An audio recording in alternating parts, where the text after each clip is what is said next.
Pinahusay pa ng 701st Infantry Kagitingan Brigade ang kanilang kasanayan sa pagtugon sa iba't ibang sakuna at krisis sa pamamagitan ng Human-Induced Disaster Exercise na ginanap sa Tarlac. Narito ang detalye ni Angel May Flores.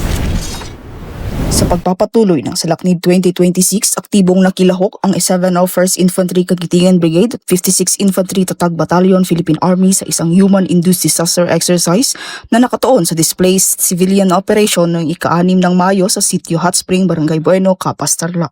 Nangunahan ng otoridad ng Office of Civil Defense Region 3 sa pangunguna ni Michael A. Dumlao, Civil Defense Officer 2, katuwang ang Civil Affairs Team mula OG7, 7th Infantry Kaugnay Division at mga Civil Military Operations Teams ng 701st Brigade, 56th Infantry Battalion at 7th Civil Military Operations Battalion.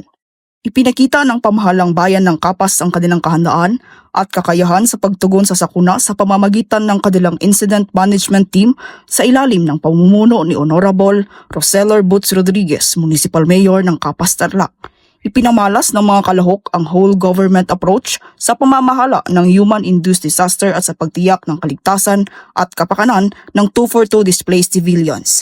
Sa gabay ni Mr. Mark Mercado, pinuno ng Municipal Disaster Risk Reduction and Management Office, iba't ibang cluster ang nagsagawa ng kani-kanilang tungkulin sa isinagawang simulation exercise.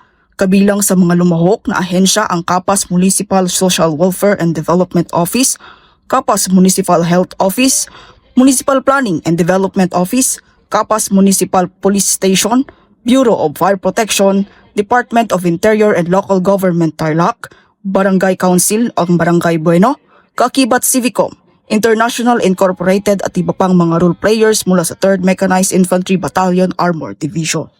Nakatuon ang simulation exercise sa pagpapalakas ng coordination mechanisms, camp management at paghahatid ng mahalagang serbisyo sa mga displaced civilian sa panahon ng krisis. Binigyang diin din nito ang interoperability at maayos na koordinasyon sa pagitan ng militar, lokal na pamahalaan at mga pambansang ahensya sa pagtugon ng mga emergency situation. Dumalo rin bilang observers ang mga kinatawan mula United States Army at Japan Ground Self-Defense Force na lalong nagpatibay sa multinational collaboration at sama-samang layunin na mapaunlad ang disaster response capabilities sa ilalim ng Salaknib 2026. Ang matagumpay na pagsasagawa ng aktibidad ay patunay ng patuloy na dedikasyon ng 701st Brigade sa pagpapalakas ng kanilang civil military operations at pagpapaigting na pakikipag-ugnayan sa iba't ibang stakeholders upang matiyak ang kahandaan at katatagan ng komunidad sa panahon ng sakuna at iba pang emergency situations. Mula rito sa lalawigan ng Tarlac, ako si Angel May Flores, ang inyong pamilyang kaugnay para sa matatag na hukbong katihan ng Pilipinas.